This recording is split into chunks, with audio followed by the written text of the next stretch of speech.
Thank you all very much for joining us. We've just got a few last stragglers coming in before the door finally closes. So thank you very much, everybody, for joining us. I have lost count of which number of our Discovery evenings this is. I think it may be the 6th or 7th, something like that anyway. But thank you all very much for staying with us on them.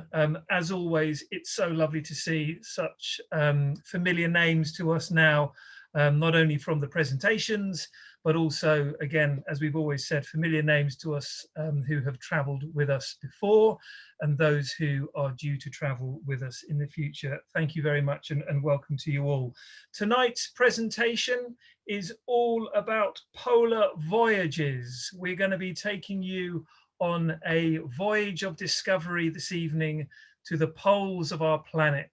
And we are going to suspend reality just for the next hour, hour and a quarter or so, while we join together and huddle together in the cold climates of Arctic Norway, Svalbard, Spitsbergen, whatever you wish to call it.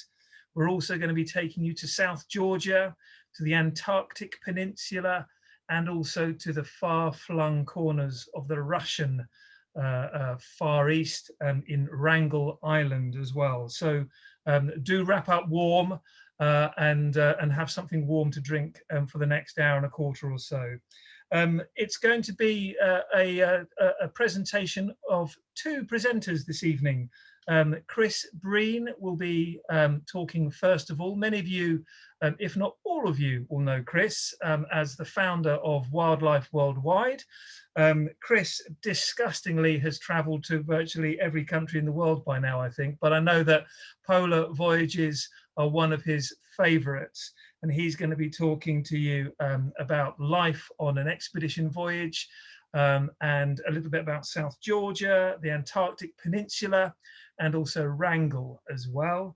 And then we have a young whippersnapper with us as well, Bret Charman, who, as many of you will know, is a wonderful photographer. And thank you to all of those of you who joined us, I think it was last week, for Bret's wonderful wildlife photography presentation as well. And Bret's going to be talking to us about Spitsbergen, Svalbard, in the Arctic Norway.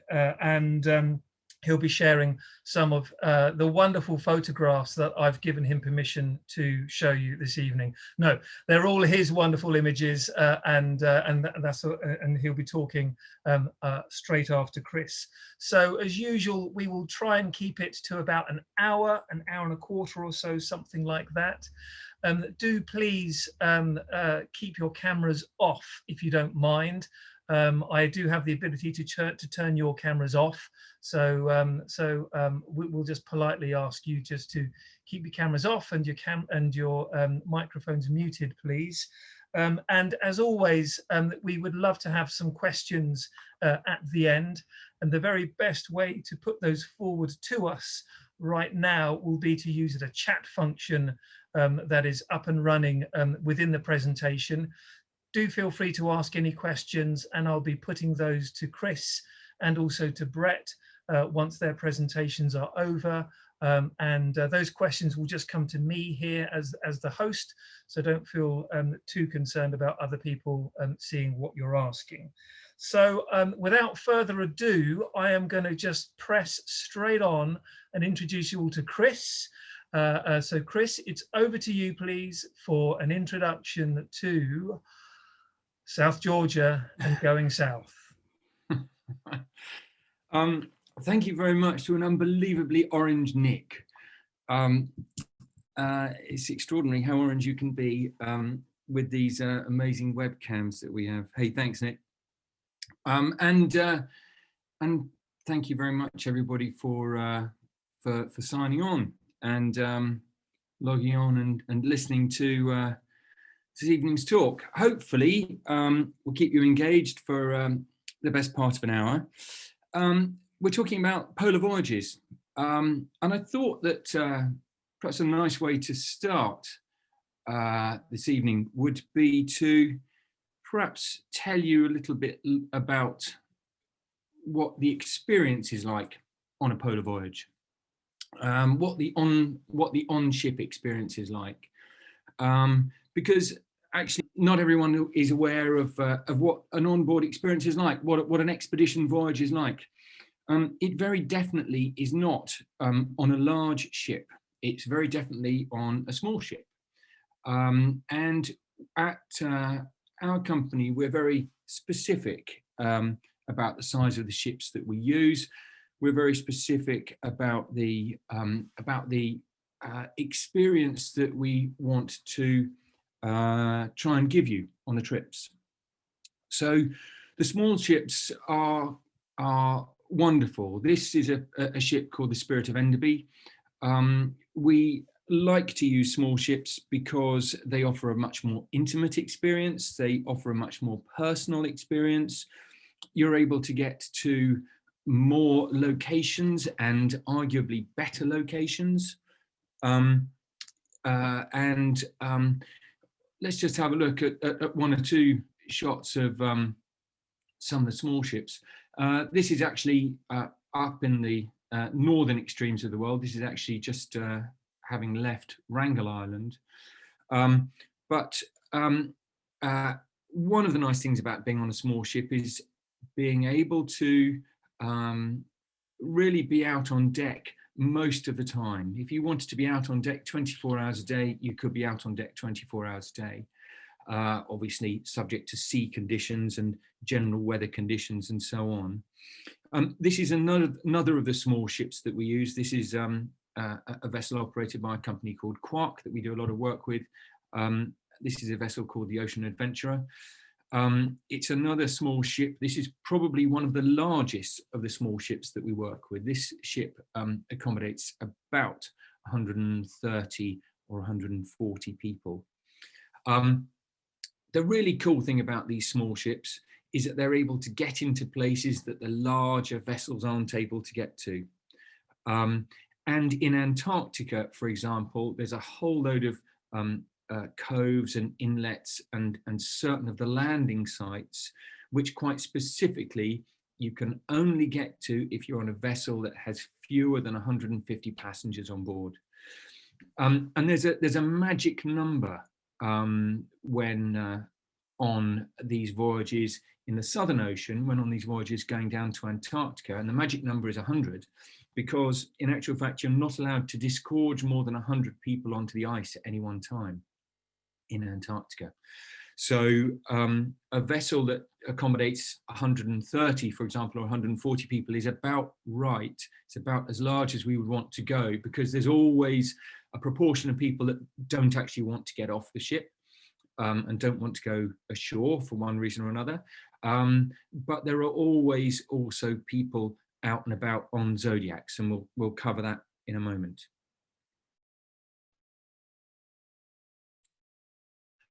The other thing about this is that there is a very friendly, quite often, in fact, almost a party type atmosphere on board. There will be buffets, there'll be drinks, there'll be all sorts of interesting things going on. This was actually the departure party for the trip when we were actually leaving from the Falkland Islands in order to go over to South Georgia. Onboard dining, worth just mentioning a bit about onboard dining. I'm sorry for most people, this is unbelievably tedious talking about onboard dining, but it is just worth saying that an expedition ship, being on an expedition ship doesn't mean to say that you need to be eating sandwiches or purely and simply just drinking bottles of water. The onboard experience is a very special experience, and it's very much enhanced by the team of people on board. This is the specialist onboard team on the ship Ocean Adventurer, and the specialist team consists of an expedition leader and an assistant expedition leader. There would also be a number of naturalists on board, so there might be a mammal expert, there might be a marine biologist, there will probably almost certainly be an ornithologist, there may well be a glaciologist, depending on where you're going. The chances are there'll be at least one or more photographers. There could be a historian, there might well be an artist, and there may well be kayak guides and so on. And this will be a multinational, multilingual team, and all great fun, very dynamic, really enthusiastic about going to these amazing places. Apologies for putting a picture of me here, but had to be done, because at Wildlife Worldwide, what we try to do is to personalize the experience as much as we can. So depending on the trip, we may well put some of our own team on board. In this case, I'm here with Mark Cowardine, wildlife photographer and naturalist, who many of you know, and Joe Cornish on the right there, who is one of the world's greatest landscape photographers. So we, depending on the trip, we will try and personalize it by having one or two people from our company on board, just depending on the nature of the trip. Obviously, that's something we can only do on the trips that we're chartering or half chartering, which we do on a number of occasions. But we do also sell into a lot of other trips as well. We're working with all the major expedition companies, provided they are offering small ships. Part of that personal experience, part of the onboard ship experience, is the fact that all of these vessels have what's referred to as an open bridge policy. That's fantastic. Being able to go up, being able to chat to the captain, to look at the charts, to be there with some of the expedition team that are scanning for wildlife, whether that's whales or bears or walruses or any number of other things, is very much part of the experience. And quite often the ship's crew, and this is not the guiding team, but the ship's crew will be more often than not from Eastern Europe. Quite often it's a Russian crew, and they love having everyone involved and looking at the charts and seeing what's what. So that's very much part of the experience, and a really interesting part of a trip. The personal experience is very much also learning from the guides, whether it's the onboard team or whether it's learning from our guides. In this particular case, Joe Cornish, who will on this occasion have been doing a photographic workshop out in the field, talking about photo techniques and also or some such thing. It's one of the most wonderful things to be in the field, learning from the pros. It's an exciting and very enjoyable part of an expedition voyage. Just got a photograph here of well, it's actually the lounge area on one of the ships. Just to mention the onboard lecture program, there all of the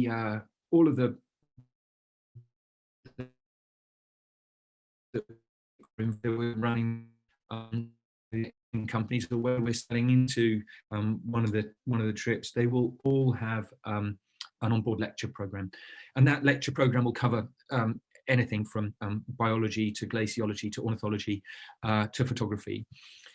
This is one of the larger lecture rooms and lounge areas. This is the lecture room and bar on the Spirit of Enderby, which we use up in Wrangel Island.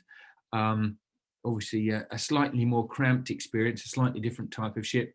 And the guy that's actually giving the presentation here is one of the Wrangel Island Rangers. So when we're in Wrangel, we have a couple of the Rangers come on board the ship. They have to be with us as we are traveling around Wrangel Island. It's also worth mentioning that that on the ships these days, there is generally what they refer to as an adventure program. There will be a number of different adventure options. I've just illustrated here some of the kayaks. We've had some amazing kayak experiences from these trips. I was in Antarctica, sadly not last year, but of course 2019, and was actually on this kayak expedition. We were out for 2 or 3 hours kayaking amongst some of the ice flows, and then we could hear this amazing, just a really quiet blow, and we realized that there were whales around us, and there were 3 or 4 minke whales just cruising around as we were in the kayaks. And other than that, the place was completely silent. The most wonderful, wonderful experience. Other adventure options that are possible on some of the voyages include trekking. For example, on South Georgia, you can sometimes trek the routes that Shackleton did. That's available every now and again. There is often a camping option, so you can sometimes spend a night camping out on the ice down in Antarctica. That's quite an interesting and exciting thing to do. And there are others as well, but I just thought it was worth mentioning that as the fact that, those are options that are available. One of the most exciting things to be doing on the expedition voyages, on the polar voyages, is being out and about on zodiacs.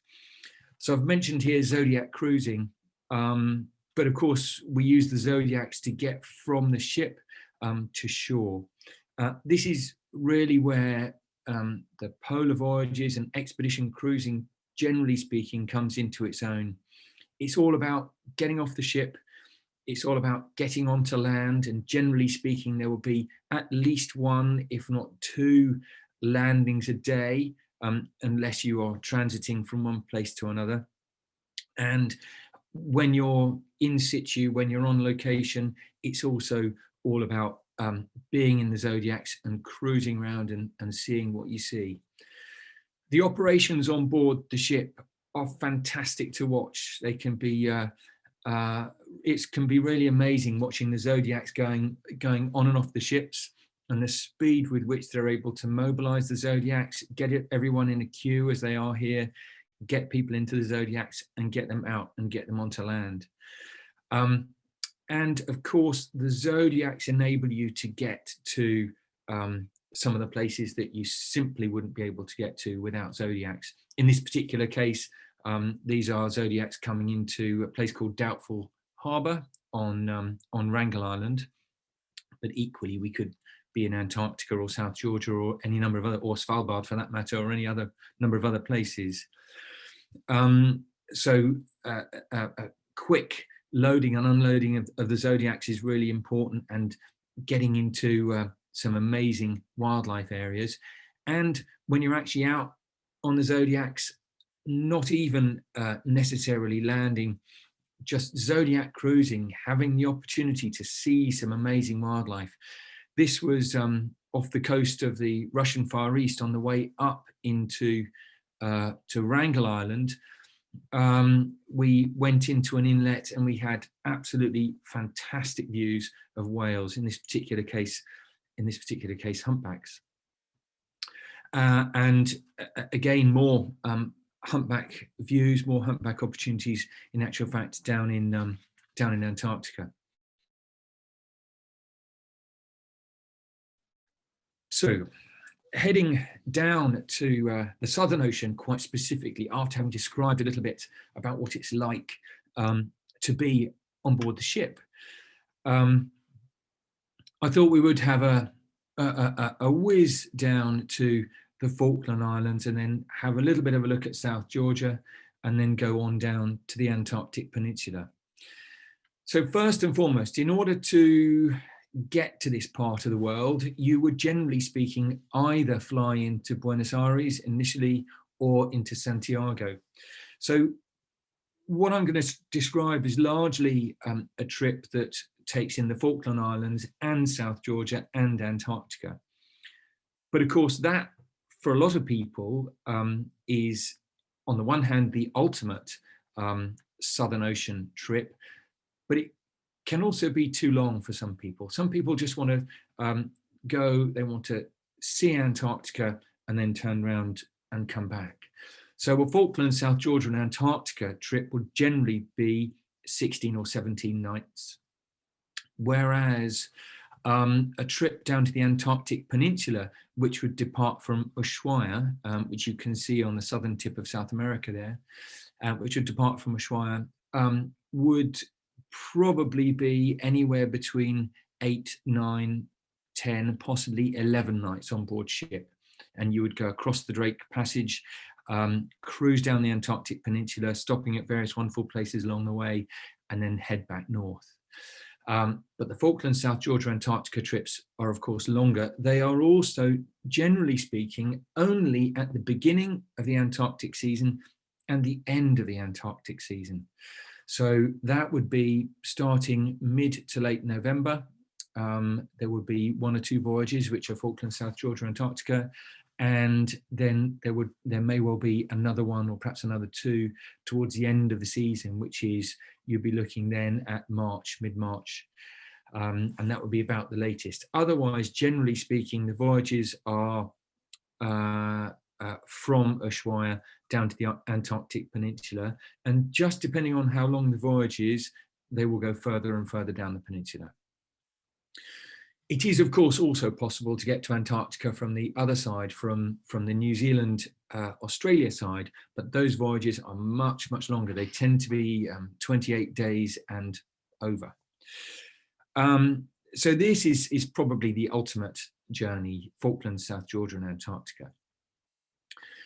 Flying into the Falklands from Santiago, is an interesting experience. When I did it last time, it took 2 days to get there, flying down to South America first of all, and then across to the Falkland Islands, because there were some unusual wind patterns on the Falkland Islands, which meant that we weren't actually able to land. And on one occasion, we got all the way out. We were in the aircraft, we got all the way out to the Falkland Islands. We could see Stanley below us, but the pilot said it wasn't safe to land.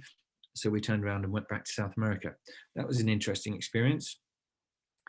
And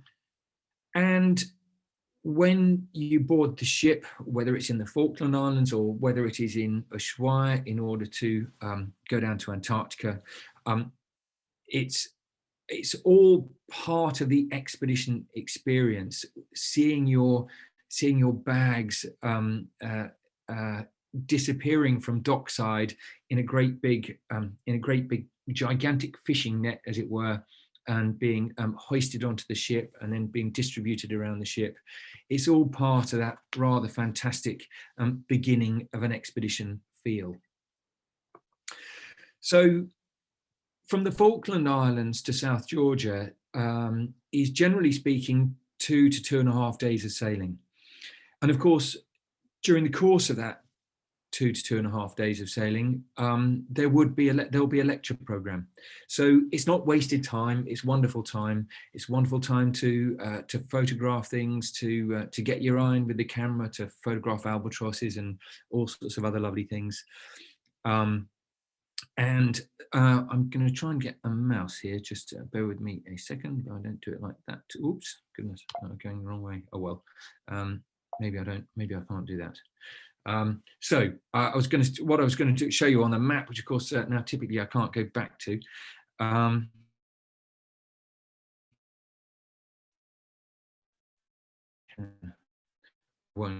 I'll have a experience of last week if I attempt that, for any of you that were on board last week. Anyway, what we generally do when we arrive in South Georgia is we arrive on the to King Haakon Bay, if my memory serves me correctly, which is on the southern side of South Georgia, and that will be the first landing point. And what we would generally do then is go round South Georgia in an anti-clockwise direction, and land then at a whole series of rather magnificent bays. South Georgia is all about the wildlife. It's beautiful scenery too, but South Georgia is all about the wildlife, and it is all about elephant seals, as we've got here, and it's also all about penguins. Oh goodness, it's all going horribly wrong. Wait a minute, there we go. And it's also all about penguins, and particularly South Georgia is all about king penguins. And gigantic numbers, absolutely gigantic numbers of them. And as you can see, of course, snowy weather, but we're a long way south, so I guess in this particular case, it's not entirely surprising.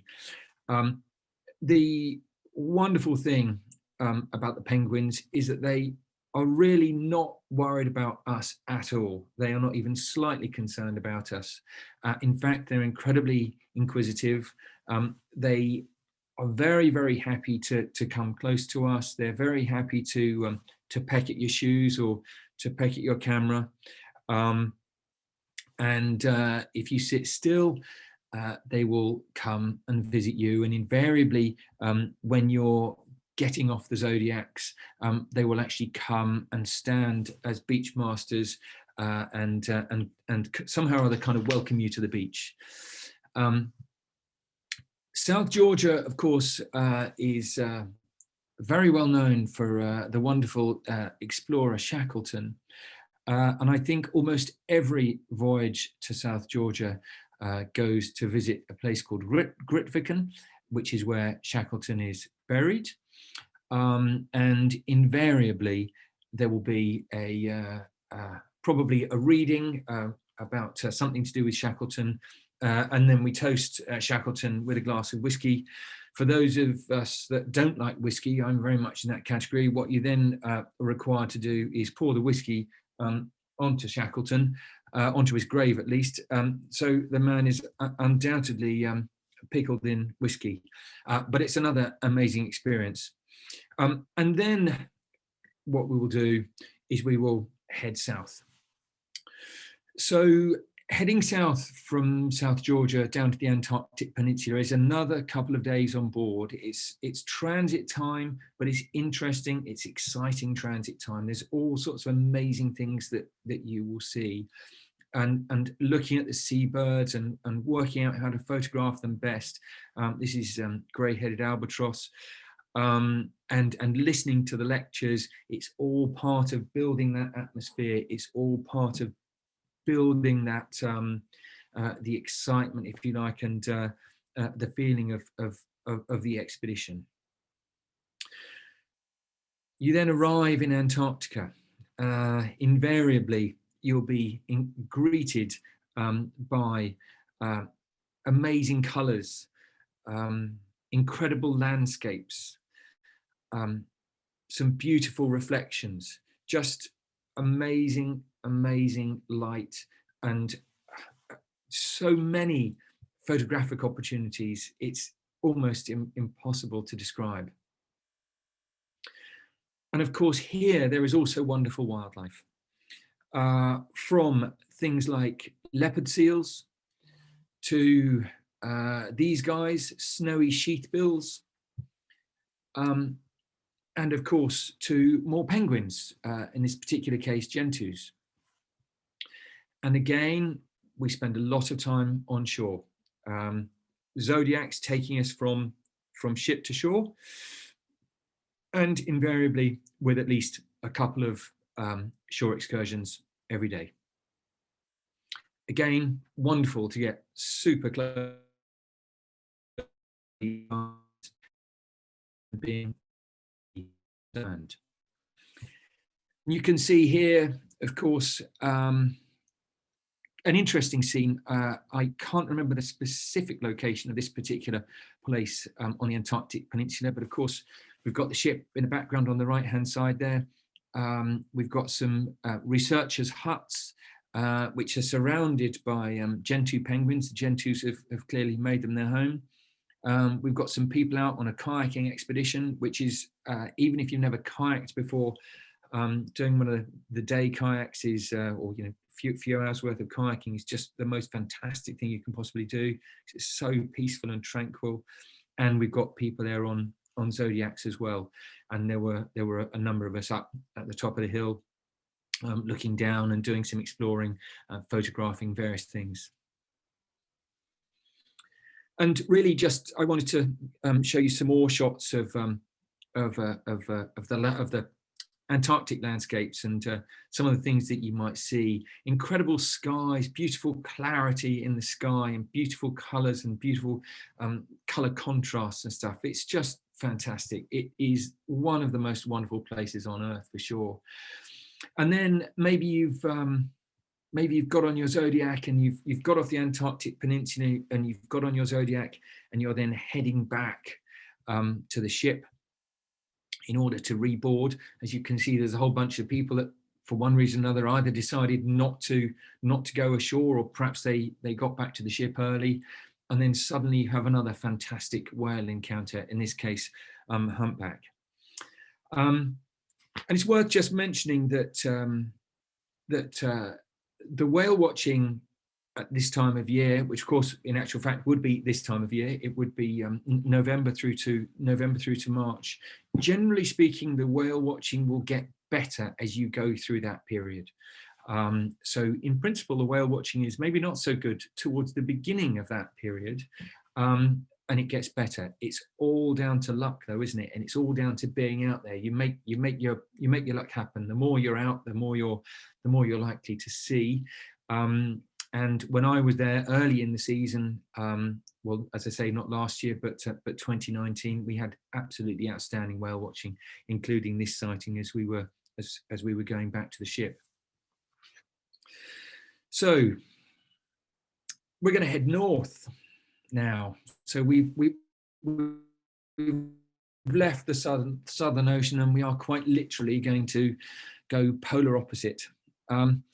And I thought I would just describe the journey, which is a flight from the UK, of course, to Moscow, which is the blue blob on the left there, as you can see. We then fly all the way across Russia, which is 9 time zones, I think, and at least 9, if not 10 hours. And then once we've got to where the blue blob on the right-hand side, on the eastern side is, which is a place called Anadyr, we then board our ship. And let's just see if I can change the next slide. So we then board our ship, and the ship that we use here is a ship called the Spirit of Enderby, or the Professor Kromov, which is the name that it was launched with. And generally speaking, when we arrive in Anadyr, we are greeted by beluga whales that are coming into the bay to feed on salmon that are also in the bay, ready to head up the mouth of the river. There's a bay, lovely mouth of the river, and there's lots of salmon around there. So the belugas are coming in to feed on the salmon. And what we then do is we head north. We head around that coast. We go very close to Alaska. There's a very narrow stretch of land, which is about 2 miles between Russia and Alaska. And we head north up to Wrangel Island. Practicing our photography along the way. Of course, this is a northern fulmar. We are seeing beautiful coastline along the way. The Chukotka coast. This is not Kamchatka, it's north of Kamchatka. It's a place called Chukotka, a region called Chukotka. And the coastline is truly spectacular. And every now and again we see that we saw on a trip that I did a couple of years ago. It's amazing. They're very, very skittish. They are sadly hunted here. They're very skittish, but we had a fantastic sighting. And we also have a bit of a look at some of the cultural stuff. This is an amazing place called Whalebone Alley. These are the bones of bowhead whales at Whalebone Alley. And this is, I think, probably one of the remotest of the World Heritage Sites anywhere in the world. And it's a place, it's on a narrow channel, and it's a place where the grey whales migrate through, amongst others. But we'll talk a bit more about that in a minute. In the northern climes, in the northern hemisphere, people are very important, and the communities are very important. This is a gentleman who has his, in fact, he is no longer with us, sadly, but his family now still are summer migrants to a particular area. They're a fishing community, and they go to a particular area. We always go and see them when we go on the way up to Wrangel Island, and they're just wonderful, very very welcoming, and for us it's very much part of the trip, and an important part of the trip too, because the people there are wonderful. And yes, as I say, it's an important thing for us to see the communities. Wrangel Island is an interesting place. Wrangel Island is really not visited very much at all. I think there's about 300 people a year that go to Wrangel Island, albeit that there is a Russian military presence there. We don't see that Russian military presence on the southeastern part of the island. There are also rangers on the island, and the wildlife rangers live there 12 months of the year. They say there are only 3 shades of colour in Wrangel Island. This is what the rangers say. Those 3 colours are basically black, grey and white. But hopefully this is proof that that isn't entirely the case. And this is one of the rangers' huts with these with their polar bear protection on the outside of the hut. Musk oxen were reintroduced to Wrangel Island many years ago, and there's now a really healthy population of musk oxen. And we always try to get some good sightings of the musk oxen. And we generally do pretty well. The other interesting thing about Wrangel Island is that it was the last place on Earth where woolly mammoths lived. And there were woolly mammoths on Wrangel Island until about 3,000 years ago. And this is a woolly mammoth tusk. And the rangers are very happy for us to get quite tactile with this stuff and to move it around, and they want us to interact with it. It's a very, very interesting place. One of the most interesting places I think I've ever been. It's a place, of course, where at the time that we go in July, mid-July, there's 24-hour daylight, which is an interesting thing. It's not something that everyone's experienced, but it's a wonderful thing to experience. This was taken, I think, at about 3:30 in the morning when there was some rather unusual clouds in the sky. And then I thought it was worth just mentioning the zodiacs again, because of course we're using them just as much in the northern hemisphere as we are in the southern hemisphere to get us into difficult spots. And having got into a spot and having got to the beach, one of the things that we like to do to bring life, if you like, to the experience is to do talks and presentations on the beach, or talks and presentations on a cliff top, or it might be a photographic workshop or possibly an art workshop. But it will depend on the trip, where you are, where you're going, what you're doing, and who you're with. This is Katie, who is one of the most wonderful and animated historians, doing a talk about something. I'm afraid I can't remember exactly what, but it's a great way of beginning one of the shore excursions. We walked from that particular site on that particular occasion up to the top of a cliff, and I had a radio call to say that there was a grey whale coming in my direction. And sure enough, there was. We were looking down on this fantastic grey whale that was probably 60 feet below us on the cliff.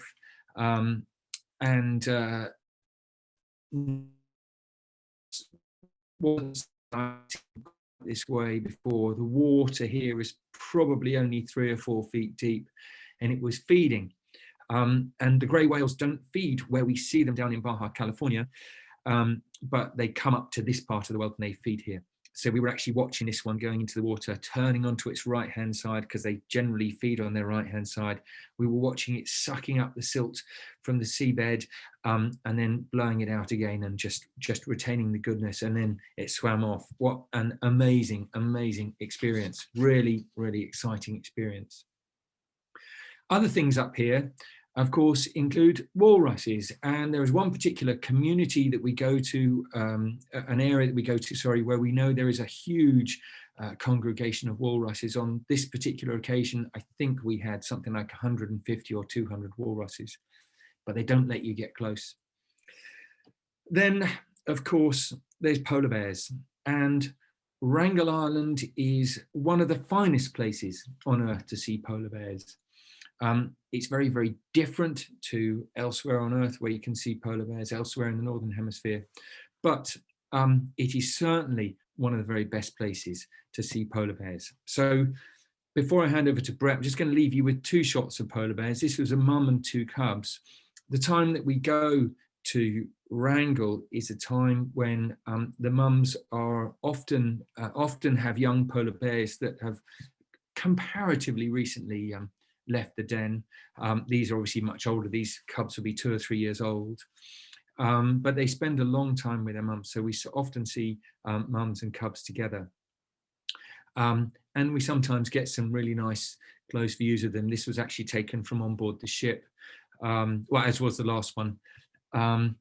But I will leave you with one final shot of polar bear paws, which was taken from the ship, peeping out through one of the holes that the anchor goes through, and managed to get this shot before I now hand over to Bret. So I will stop sharing my screen. There'll be a pause for a second or two, and then Bret will come on board.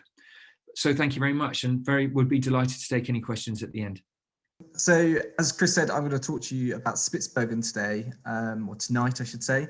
And I sort of thought I would just try and really take you away to another realm altogether. And this is a realm of ice, mountains, polar bears, all sorts of spectacular things. And again, like Wrangel Island, South Georgia, sort of the Antarctic Peninsula, it's all about discovering new areas by boat.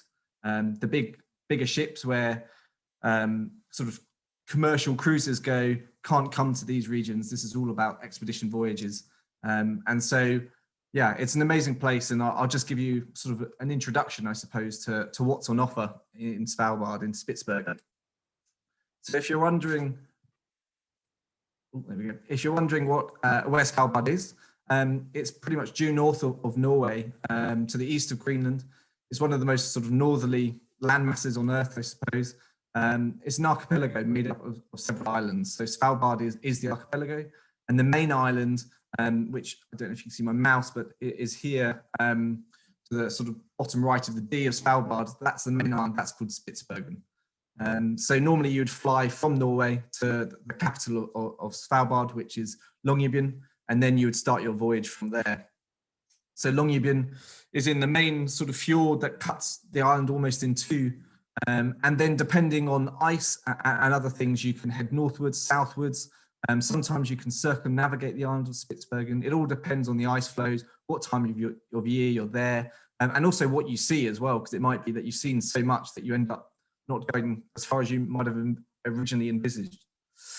So one of the best things to say is that even if you can't leave the main ship on a particular day because of weather or something like that, there's so much to see all the time, whether it's spectacular scenery or the bird life that surrounds the ship. And one of the great things as you're cruising in the Arctic is that the ships churn up the waters, and in turn this brings fish and nutrients to the surface, and you get these amazing flocks of different seabirds following behind, including this guy. This is a northern fulmar, and if you've ever wanted to practice your bird in flight photography, I can say that standing at the back of an Arctic sort of voyage expedition is the best place to be, because you can spend hour after hour after hour photographing fulmars, glaucous gulls, you name it, there will be stuff following you and you can photograph to your heart's content. The only issue is you might fill up your memory cards pretty quickly. But it's the bird life I would say that you probably see first when you visit Svalbard and Spitsbergen in particular. Partly because it follows the ships, but also when you land on shore, a lot of the wildlife you see straight away is the bird life itself. Skuas are famed for their sort of beautiful, sort of, I don't know, majestic size, I suppose. They're a big bird, a strong bird. They're a scavenger, a predator, and they're inquisitive, they're curious. So whenever you're near land, these beautiful birds will come near you. There are sort of 3 different species you'll see regularly in Svalbard and Spitsbergen. This is a long-tailed skua, but you also get Pomerine and Arctic as well. They're really, really spectacular birds, and again, are relatively easy to photograph. Sometimes they'll sit on the ground and let you sort of get relatively close when you've made it to shore after a Zodiac excursion. And sometimes they're a little bit more skittish, and I guess that's what's great about wildlife, is you never know what each animal is going to be like. But with the expert guidance around you, whether it's one of our specialist leaders or one of the ship's own crew, you can be sure that you'll always be put in the right position to to make the animal feel comfortable and you feel comfortable as well, which is really important. So the bird life on Svalbard and Spitsbergen is amazing, and some of them are particularly obliging. So these guys are little auks. They're a member of the auk family, obviously, relatively closely related to the puffin, but smaller. Think about sort of a bit bigger than a can of Coke, I suppose. And they sort of burrow in scree slopes or on the mountainsides on the edge of the coastline, and on sort of more grassy habitat as well. But typically they like these sort of boulder areas, these scree slopes, so that they can sort of conceal the entrance to their burrows. And that's where they'll breed each summer, so that they travel here to breed each year. And they're just amazing. You can sit with them. And to give you an idea, these photographs are all taken with a 300mm lens of the little auks. And they can really come right up to you, and they're inquisitive, characterful, just charming little seabirds. And, you know, I can't ever get enough of them. They're really fantastic. When you're out on the tundra itself, and what I would say is take your time. Don't sort of see something in the distance and try go rushing towards it with your guide. Stop, have a look on the ground. You know, the whole place is covered in life, whether it's lichens or plants, or smaller birds too, such as the phalarope families. And these guys are particularly obliging sometimes. You can get remarkably close. This is actually taken on a 300mm lens with a 2x converter, to give you an idea. But they can be really obliging. And in this particular case, the phalaropes are very happy to let you go near them. But if you go near their nest, they'll suddenly become a lot more flighty. So it's very important to follow the advice of the guides. And this is actually a female. And to give you an idea, this is a male, sorry. And to give you an idea that this is a female. So they're a little bit different from a lot of the birds, where the females are more colourful than the males. Arctic terns are all over the place, really beautiful birds. And although you don't want to be dive bombed by them, as I'm sure some of you know, they can be pretty painful. And luckily this one was taken from a zodiac, so it wasn't too concerned about our presence and didn't do any swooping attacks on us at all. But when you're on land particularly, make sure you wear a nice thick hat, because they can be pretty sharp with the beaks when they attack you. Guillemots as well. This is my favourite species of guillemot. It's the black guillemot, and I just love sort of the beautiful clean plumage. And you often see these guys feeding along the edge of glaciers. In particular, they like to find little crustaceans on the edge of the ice floes and things like that. And they can become very, very comfortable with your presence, particularly on a zodiac, when you're cruising slowly through the icy waters.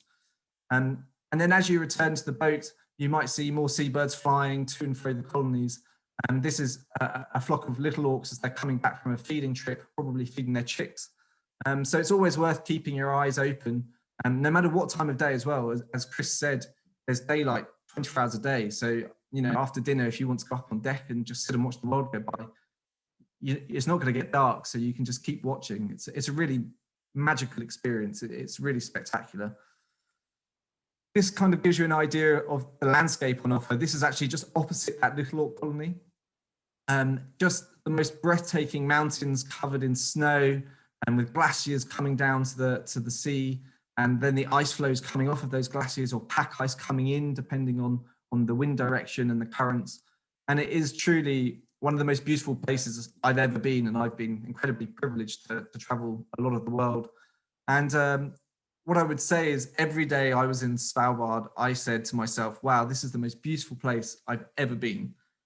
And then inevitably, about an hour later, I would quickly sort of retract that statement and say that was now the most beautiful place I'd ever been. And that's what it was like for me. It was a rolling conveyor belt of majestic landscapes. So I think a lot of people get caught up on the fact that you have to be on the small zodiacs to see wildlife. And that just isn't true. You can see all sorts of stuff, as well as the bird life, and from the main ships, whether that be whales or seals. In this case, this is a bearded seal, and this is actually photographed from the deck of the ship itself. And I was on a ship, like I said, a small expedition voyage ship, takes around 100 people when I took this. And all I did was simply lean over the side, safely I might add. I wasn't hanging over the edge, I was still 2 feet on the ground. And the seal just looked up at me at that moment in time, and I got the shot. So you can see why it's called a bearded seal, obviously, with those spectacular whiskers. And they feed primarily on mollusks. and they are a favorite food of polar bears, primarily because of their bulk. As you can see, they're a pretty hefty seal species. So when you start to see seals, then you kind of hope that you're going to see polar bears, but you don't really ever know when they might pop up. They might be on ice, they might be on land, so you've always got to have your wits about you. On this particular voyage, a polar bear appeared on the edge of the horizon. After dinner, I think it was about 7 or 8 o'clock, and it was a long way in the distance, and we started to try and maneuver closer, and it just kept on walking away from us. So we quickly realized that we weren't going to get close enough to get any photographs, really. But it was my first polar bear. It was an amazing experience. And then maybe an hour or two later, another polar bear appeared, and this one was a lot more comfortable. And actually, we watched it try and hunt seals, unsuccessfully, I might add. But it was amazing to watch, and this was all from the boat, just on the deck, watching with binoculars, cameras, and it was just a magical moment to see the behaviour and the majesty of these huge predators. One of their potential prey sources is a walrus. I mean, it's very unlikely they'll take them. They're absolutely enormous. It's hard to even describe how large a walrus is. You really have to see one in the flesh, and they're particularly smelly as well, particularly on warmer days, sunny days. And as you can see, these guys have turned their ice floe a little bit greeny brown, so they've been doing their business, that's for sure. But there's so much on offer at any time. And again, all the while you're seeing these other things, there are birds flying around, and a particular speciality in this part of the world is the ivory gull. And this majestic white gull basically only survives because of polar bears. They feed on the scraps of a polar bear kill. And so as the ice is retreating and the polar bears are making less kills, it's much harder for these birds to survive. So it kind of shows you the intricacies of an Arctic ecosystem. And it's really fascinating to watch how all the different species sort of are reliant upon one another to make this ecosystem work. Another sort of side to Svalbard, literally Spitsbergen on the western coast is mountainous with sort of the odd cliff, but a lot of the mountains sort of slope down into the sea. Whereas on the northeastern coast, there's some massive cliffs. Alkfjord is the name of them, the area that you find them. And these are home to an enormous population of Brunix guillemots, and they just line the cliffs, all breeding, and they lay their eggs directly on the rock. The white smears you can see are actually the guano, the excrement coming down the cliff face. And where you get birds like this, you're likely to find other predators as well. But it's just amazing to be able to sort of zodiac cruise, and this is the way you see this, along the bottom of the cliffs. You might get pooed on, that is a possibility.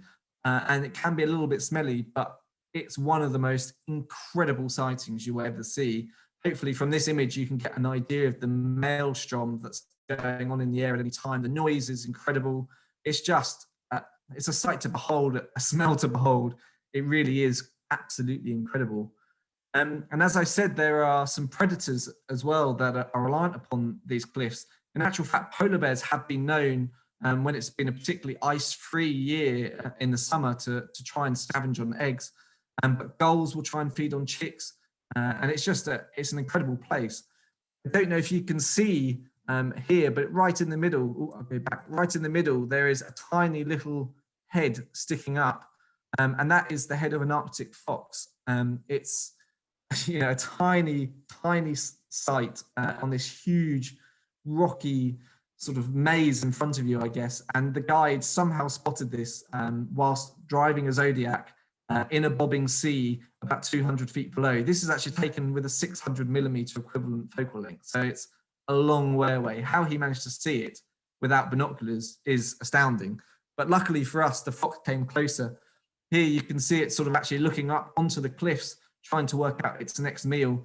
And we followed it along the cliff, and it slowly made its way along the ledges, and just desperately trying to find a way to reach an egg, a potential meal. But it's incredible how the guillemots have worked out where they can and they can't lay eggs, and how they can be inaccessible to these potential predators.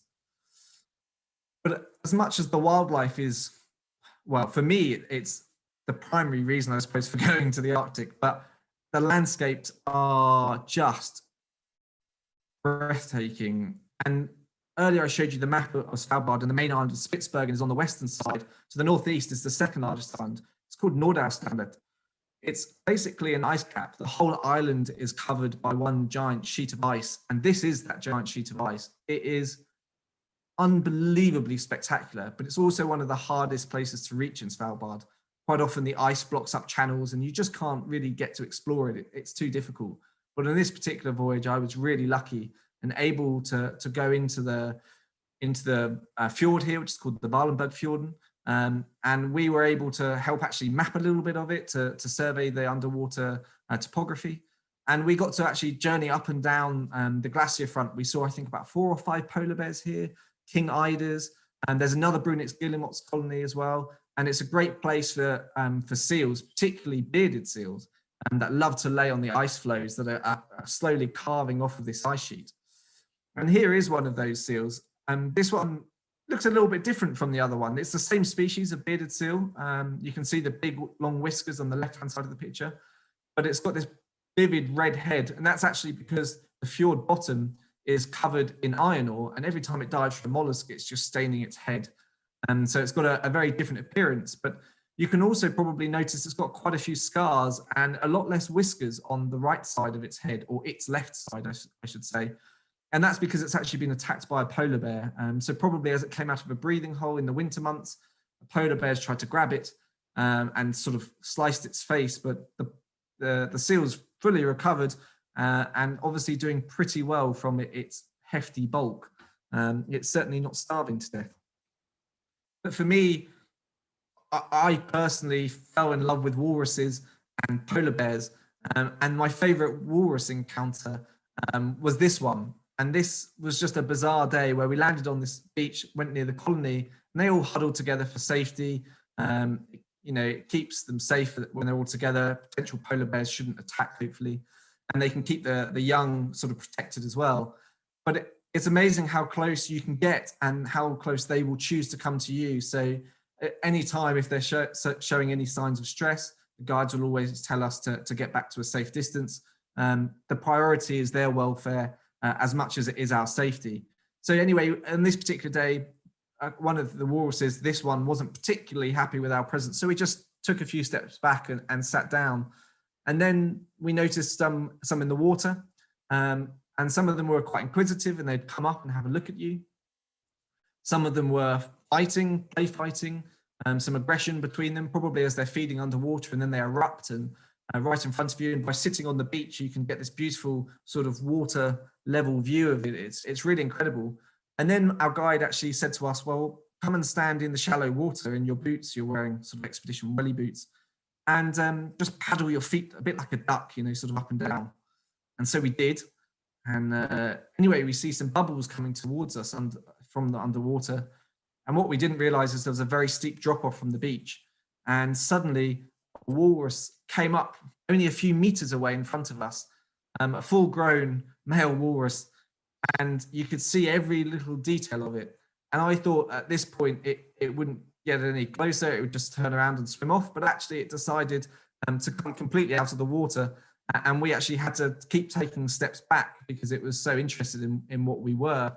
And it was just, I have no words to describe it. It was a magical moment to be so close to such a large mammal, of its own volition as well. There was no pressure put upon it. It came to us rather than the other way around. And for me, that's everything. These are taken with a 200mm lens to give you an idea. So it was a really close encounter. And to give you an idea of the size of it, those tusks were probably between 60 and 70 centimeters, maybe up to a meter long. It was a huge walrus, and I was just blown away by the whole encounter. It's something that will live with me for many, many years to come. It was really special. And just in case you were wondering whether it really was stressed or not, it was pretty relaxed. It decided to have a bit of a scratch after a few minutes. And again, we had to keep taking steps back because it just kept on trying to get closer and closer to us. But the dream, I guess, for anybody visiting the Arctic is to see a polar bear. And normally people, I guess, dream of seeing them on ice. That's how we all want to see them. But actually, the world is changing and the polar bears are having to adapt to a new world. But but it's a spectacular world, and they're incredibly resourceful, intelligent, and they can feed on whale carcasses, bird eggs, and things like that. Of course, a seal is a prize kill, and really what they're after. But these animals are absolutely incredible, and their intelligence is fantastic. I mean, they're so resourceful, living in this sort of wasteland, I suppose, this icy realm. And on this day, we found this bear in the middle of a fjord searching for eider duck eggs. And it was, again, a moment that will live with me for many a year. And this photograph, everyone always says, reminds them of the Fox's glacier bear mint polar bear. And yeah, it's just, you can't put it into words, with the huge mountains behind providing this beautiful dramatic backdrop. It really was just a moment to behold. And the landscapes, as I said before, are just really what tops it all off. If you ever want to feel small in the world, I think mountains directly next to the sea really highlights just how small and insignificant you are. And if you're wondering what it's like being in this landscape, I hopefully can show you with this image. I mean, so this is a ship that takes 100 people, and behind it a mountain that's dominating the landscape, you know, and the ship there is probably 2 or 3 kilometers from the mountain itself. So it gives you an idea just to the scale of this beautiful landscape. It really is a world-class destination to visit.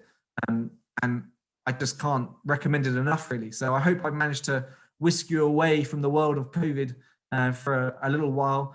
And I'd just like to say a big thank you to you all. And if you have any questions, you know, hopefully you've been sending them to Nick. And if not, quickly send us some questions now, and Chris and I will try and answer anything you've got for us. So thank you very much. Wow, guys, that was really, really wonderful. What a pleasure to, as I said at the start, to have suspended reality just for the last hour or so, and just to gaze on such fabulous scenery. So thank you both very, very much. We do have an awful lot of questions, and there's just no way we're going to be able to get through them all. I've been busy replying as best I can on the chat while you've both been talking, thanking all of, well, as many people as I possibly can get to on the chat, and I've tried to condense the questions down into sections. So I'll just rattle through a couple of, you know, operational logistical questions, guys, if that's okay. And then there's obviously been a lot of questions regarding COVID and the impact that COVID is having on current departures, and also, you know, just holidays in general as well. So we'll come to those as well. But just to kick things off, Pete Butchers, thank you for your question. A question that was asked right at the very start, and it may have been missed because Chris, I think that you may have mentioned this, but Pete was just wanting some clarity on how many people would be on the smaller vessels that we operate with. Sure. Okay, so Pete, thanks for your question. It varies. The smallest of the polar ships that we work with accommodates approximately 48 people, and at the moment, the largest of the polar ships we work with, accommodates 100 is Ocean Adventurer, which is 135, 138, something like that. The smallest, I mean, there are vessels that are a lot larger. So it's possible to go to Antarctica on a ship that will accommodate 500 or 600 people, maybe more, 700 or 800 people. There's all sorts of problems with that. Hopefully you've got an idea from myself and Bret that we're particularly passionate about the small ships and how wonderful it is being with a small team of people. But the other key thing about the small ships, which hopefully I managed to get across, is that in certain places, it's only the small ships that are allowed to go into various bays. In Antarctica, ships of a certain size are not allowed to go into a whole lot of places where the small ships can go. So Antarctica generally be 100, 130, something like that, are the small ships, the smaller ships, though there are larger ones, of course. And up in the Northern Hemisphere, anything from 48 to 100. Great. Okay, thank you very much for that, Chris. On just general what to expect, how to prepare, logistics, etc. Quite a few questions regarding personal equipment, personal clothing. With some of the images, beg your pardon. Definitely take some. A wise move, certainly. But some of the images that you know that you were showing, Bret and also Chris, the passengers were wearing very sophisticated clothing. Is that stuff that's provided on the ship for them, or are people expected to take all of their own stuff with them? It depends on the ship. It depends on the ship, and it depends on the. Sometimes it even depends on the departure. Most of the vessels that we work with provide as part of the package, that you're buying, they provide the jacket, the outer jacket. It's crucially important that you are appropriately dressed. So you'll have seen a lot of us wearing yellow jackets, which are the jackets which are given to you when you're on one of the Quark ships. They are beautifully lined, they're beautifully warm, they're beautifully waterproof. They are absolutely fabulous. You won't be supplied with leg wear, so that's something that you would need to purchase beforehand. And you wouldn't be provided with thermals and so on. So generally speaking, they'll provide the outer shell, your outer shell jacket. The other particularly important piece of equipment to have is boots, is thermal lined boots. Some people take their own. I used to take my own, but now every single ship that I've been on in the last few years has provided those boots. They're generally speaking muck boots, and they're Arctic sport boots. They are absolutely fantastic, and they're all provided. You just tell us what shoe size, boot size you are, and when you get into your cabin, the boots will be there waiting for you, so you don't need to take your own. And it's certainly the case. Certainly, when I went to Svalbard a couple of years ago with Quark, they've also got a very well-equipped little shop on board, and you can buy specific clothing there that you may feel your own clothing is inadequate, and so you can get kind of at a premium, I have to say, but nevertheless, it is there if you wish to have better quality trousers, etc. That kind of stuff. They've got all that on board as well. But as you say, I had one of those Arctic jackets as well, and very good it was too. A question that has just popped in now, and I know the answer to it, but I'm gonna raise it on behalf of everybody. Is regarding the dreaded drones. So Serena Luth was asking whether or not there's a feasibility to use drones in either Svalbard, Spitsbergen, or anywhere in South Georgia, Wrangel, or even the Antarctic Peninsula, or is regulation there so much that it's a complete no-no? Bret, do you want to answer that? Being the resident photographer, I'll happily answer. I actually have a drone. But I don't use it very often. Personally, I would say don't take a drone. I agree with you. Yeah. Because, well, there are several reasons. Firstly, there's a good chance you might never get it back, because it's quite easy to miss a moving ship. But also, I would say, you're in a magical wilderness area. To have a drone flying around, unless it's an official drone, so to speak, I think rather ruins it. I know some companies do actually allow a professional pilot on board now to capture bits of video footage and photographs, but I would say personally don't take them. It's not worth the risk.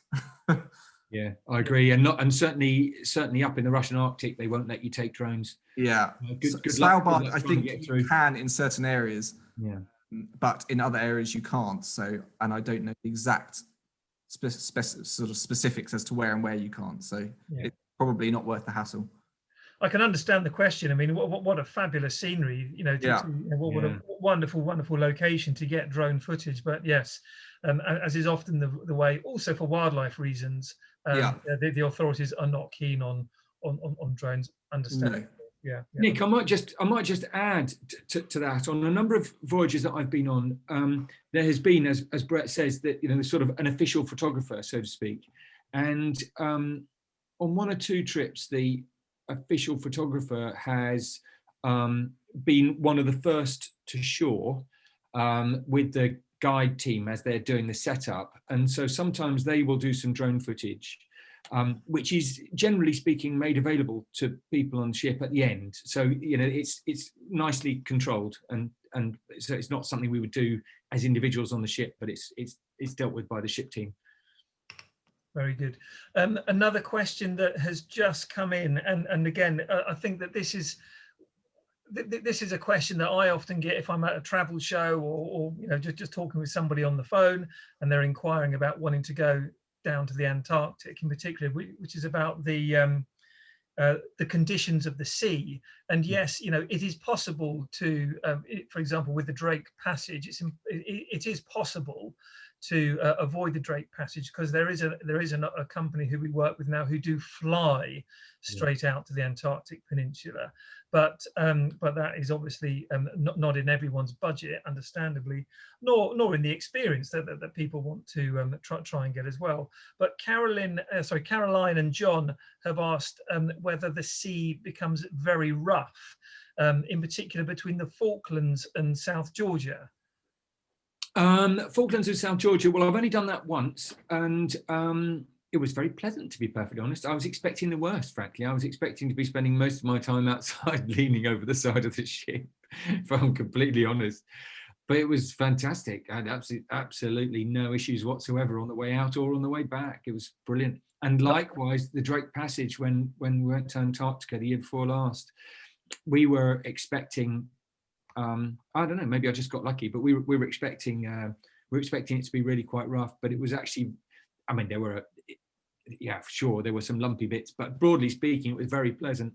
Yeah. And it was very surprisingly so. And it's fantastic being out on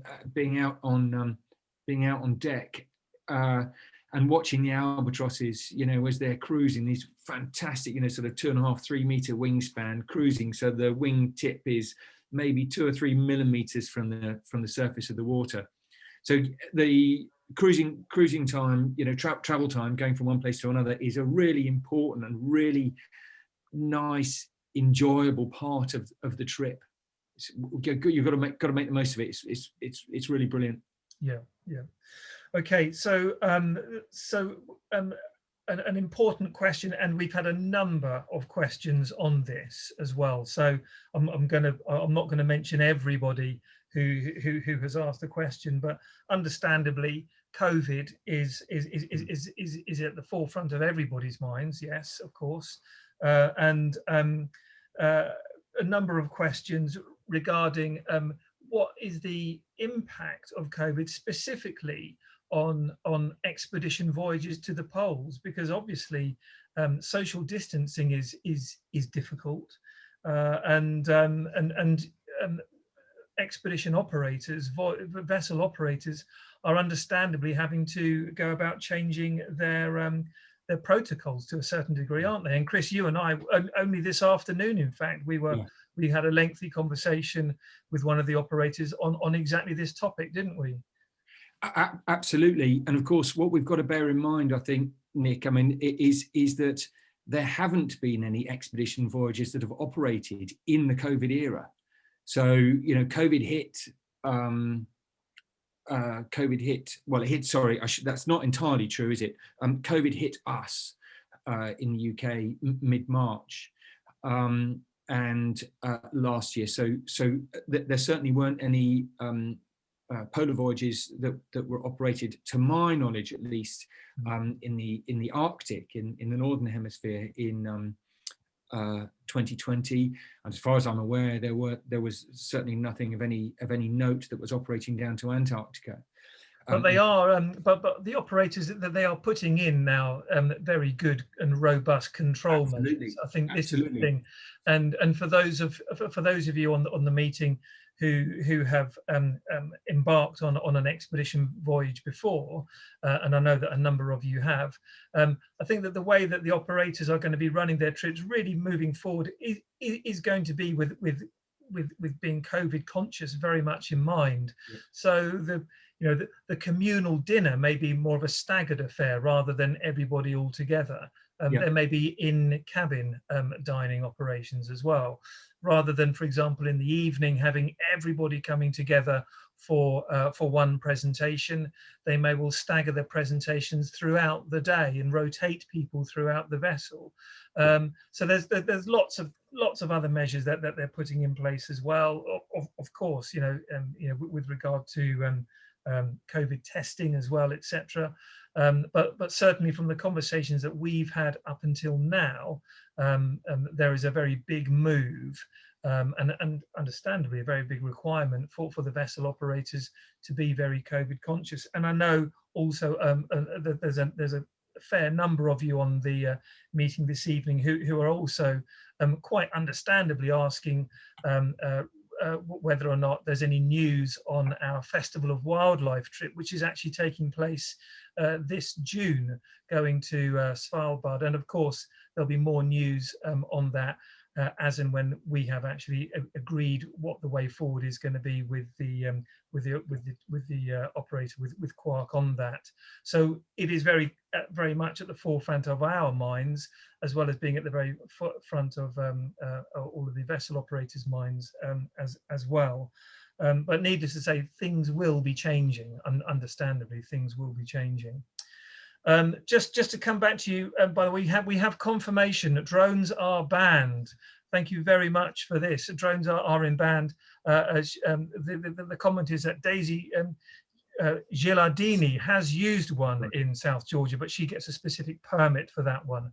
She does. I'm aware of that. Yeah. I'm aware of that. Yeah, absolutely. Yeah, so they are banned overall. And certainly the experiences, we've had a number of comments come in of varying experiences of the Drake Passage and varying experiences on the conditions of the waters between Falklands and South Georgia. Some, hey, I know I was lucky. I got lucky twice. Right? Some describing it as a mill pond, others going to the other extreme. Force 12 being the most extreme. I'm glad I wasn't on that particular voyage. Yeah, that's a good series of questions there. So thank you everybody for that. We're approaching 9 o'clock now, so I think now is a good time for us to draw the presentation to an end. As is always the case, if you do have any questions at all about your bookings with us, or if you have any questions at all about wishing to make a booking with us, then do please contact us via the website, or also via our telephone number, which is 01962 302086. Thank you all very, very much for the lovely comments. They're pouring in now. Particularly Bret, you've done very well. I think you may be beating Chris with regards to the on the presentations. Chris, you've had a number, but I'm afraid Bret But my number is 1. No, not at all. But Bret, you're doing very well. So yes, certainly there seems to be a lot of inspiration for traveling both to South Georgia, but also to Svalbard. So thank you to you both very much. If you haven't got a copy of our brochure, do please order that through our website. And in the meantime, do remain safe and look after yourselves. We'll be back tomorrow with Nick Garbett and a wildlife photography take 2 presentation. Thank you and good night.